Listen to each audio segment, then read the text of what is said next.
नमस्कार, मैं हूं पवन त्यागी।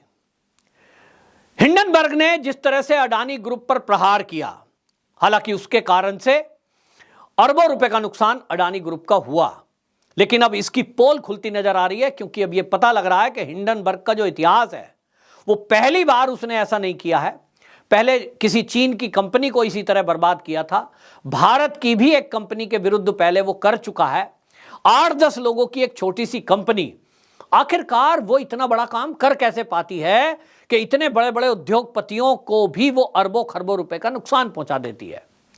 रियल में यदि आप अध्ययन करेंगे और थोड़ा सा गौर करेंगे तो वो केवल 10 लोगों की एक कोई छोटी सी कंपनी नहीं है हिंडनबर्ग।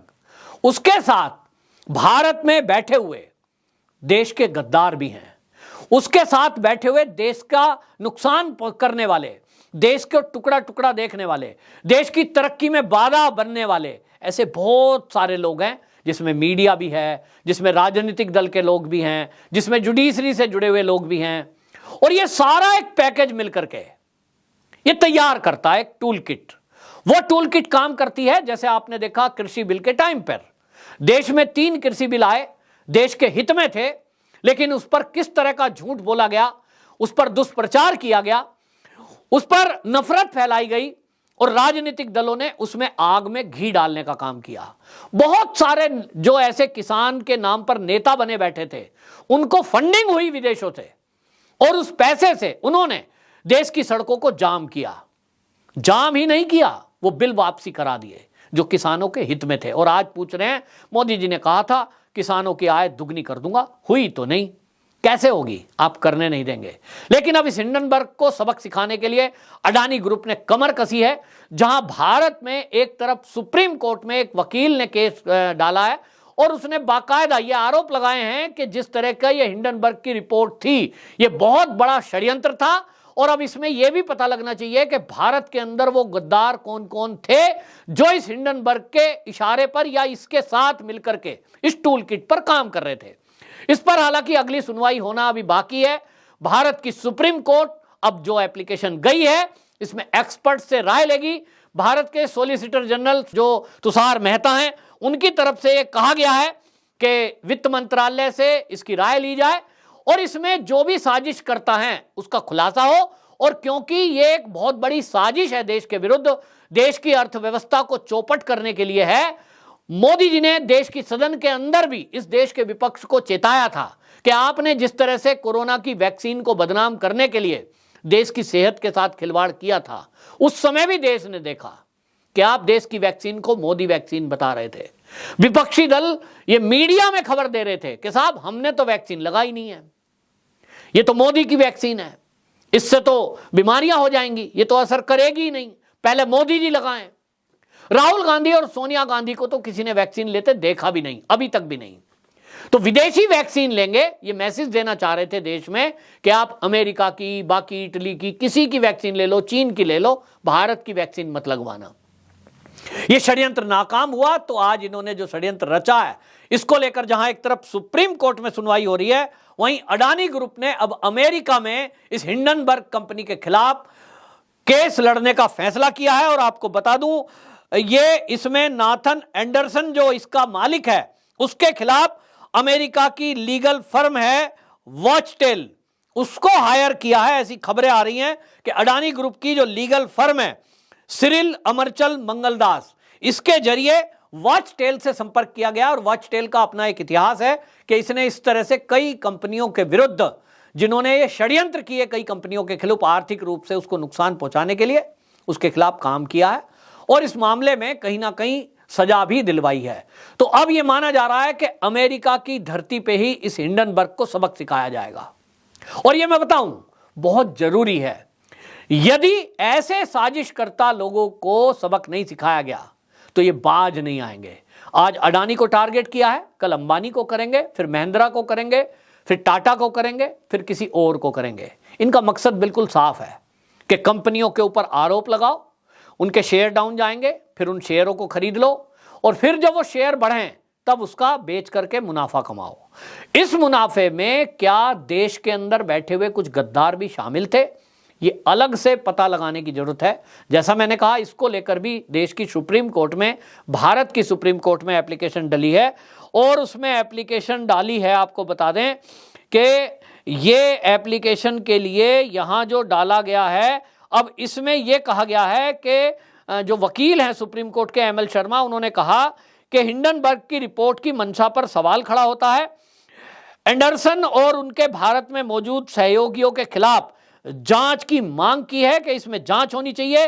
और ये जो तंत्र है जिस तरह का, कि आप सोचिए कि एक रिपोर्ट आती है और वो जस्ट कब आती है, जब अडानी ग्रुप के FPO आने होते हैं। ठीक उसके जस्ट पहले 20,000 करोड़ का FPO आना था और उसके जस्ट पहले आती है। और ये भी एक संयोग, देखिए संयोग नहीं है, ये प्रयोग है कि देश की संसद शुरू होनी है, देश का बजट प्रस्तुत होना है और बजट प्रस्तुत होने के जस्ट पहले ये रिपोर्ट लाई जाती है ताकि देश के विरुद्ध एक माहौल दुनिया में बन जाए कि भाई भारत के अंदर तो निवेश करना सेफ नहीं है। यहां यह भी बात आपको गौर करने वाली बता दूं कि मोदी के अलावा, मोदी के साथ साथ अगला टारगेट कौन है, तो योगी। और योगी जी उत्तर प्रदेश में 10 फरवरी से लेकर जो समिट हो रहा है, जो इन्वेस्टर समिट है, उसमें दुनिया की कई कंपनियां उत्तर प्रदेश में समिट में शामिल होकर मतलब इन्वेस्ट करने के लिए आने वाली हैं। ये सबको पता था। तो ऐसे मौके पर यह प्रहार किया गया ताकि आने वाली कंपनियां भी डरें कि भाई भारत के अंदर तो राजनीति बड़ी गड़बड़ है।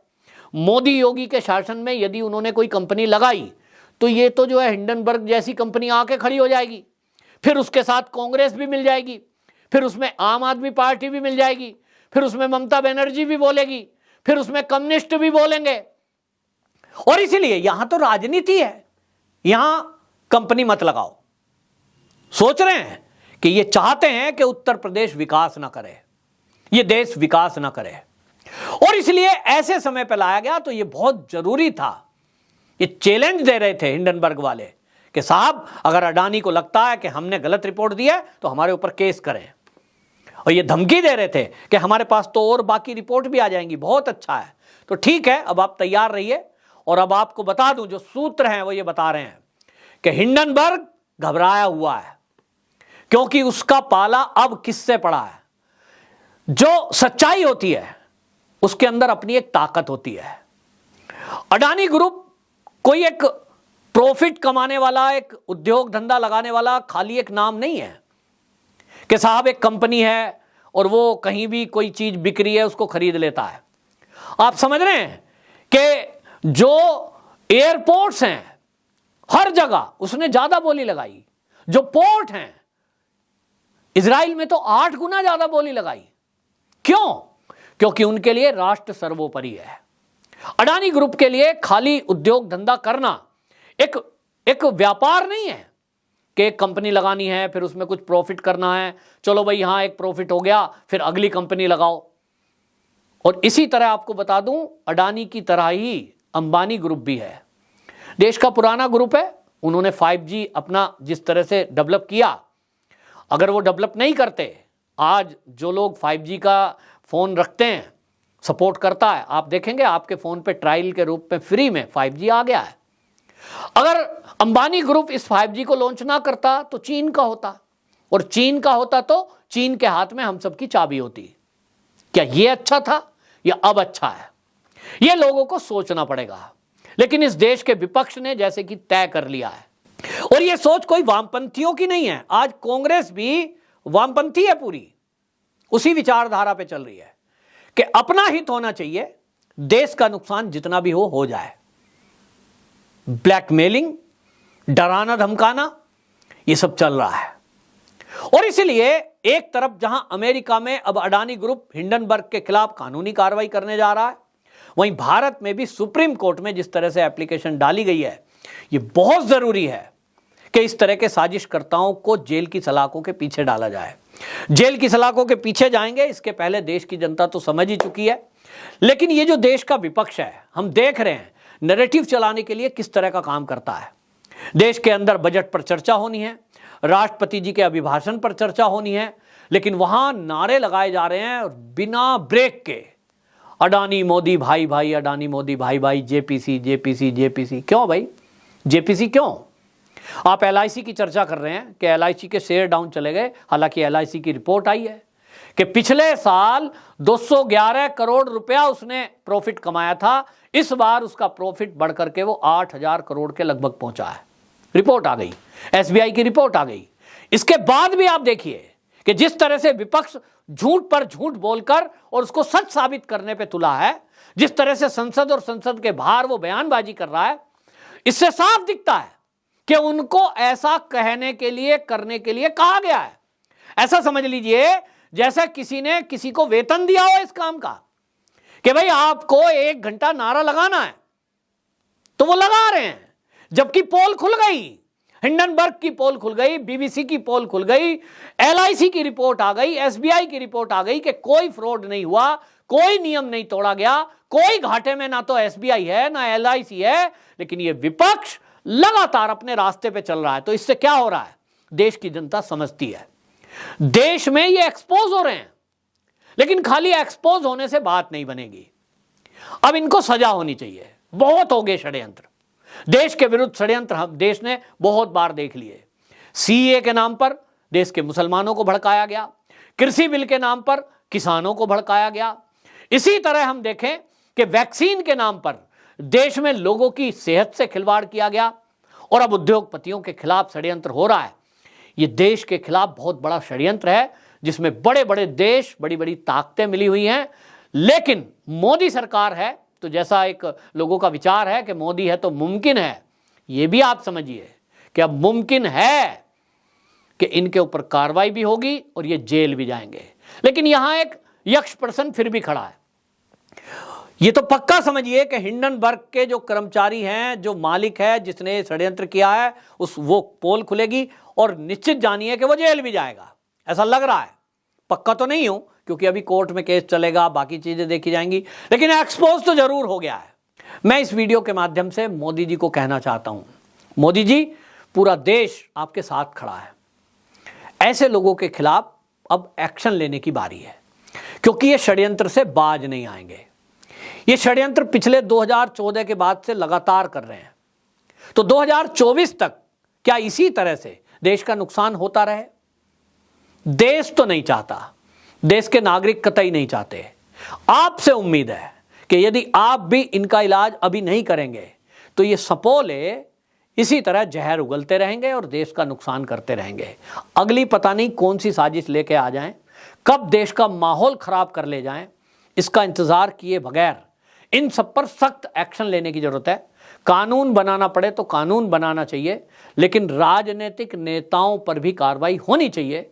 संसद के अंदर जो हल्ला गुल्ला मचा रहे थे, देश की जनता का कहना है कि ऐसा कोई कानून नहीं है क्या कि देश के संसद के अंदर इस तरह का हो हल्ला नहीं कर सकते। आप बात करनी है, आप अपनी बात करिए। राहुल गांधी की बात सबने बैठ के सुनी, तो मोदी जी की क्यों नहीं सुन रहे हो? सुनो, आपको विरोध करना है तो बाद में विरोध करना। लेकिन कुल मिलाकर के अब ये तो समझिए कि जो टूल किट बनाने वाले हैं, इनकी खैर नहीं। जहां एक तरफ देश की सुप्रीम कोर्ट में अब एप्लीकेशन लगी है, वहीं अमेरिका की कंपनी जिस तरह से अडानी ग्रुप ने हायर की है, अब पक्का समझिए कि पूरी तरफ से इनको घेर कर और कुचलने का प्रयास किया जाएगा, क्योंकि इस देश के विरुद्ध षड्यंत्र करने वालों के खिलाफ ये समय है कि उनके खिलाफ पूरी सख्ती से कार्रवाई की जाए। हमारे देश की बाधा में जो भी बीच में आएगा, अब देश की जनता जान रही है, देश की जनता चाहती है। आपकी क्या राय है? कमेंट बॉक्स में जरूर बताएं। वंदे मातरम।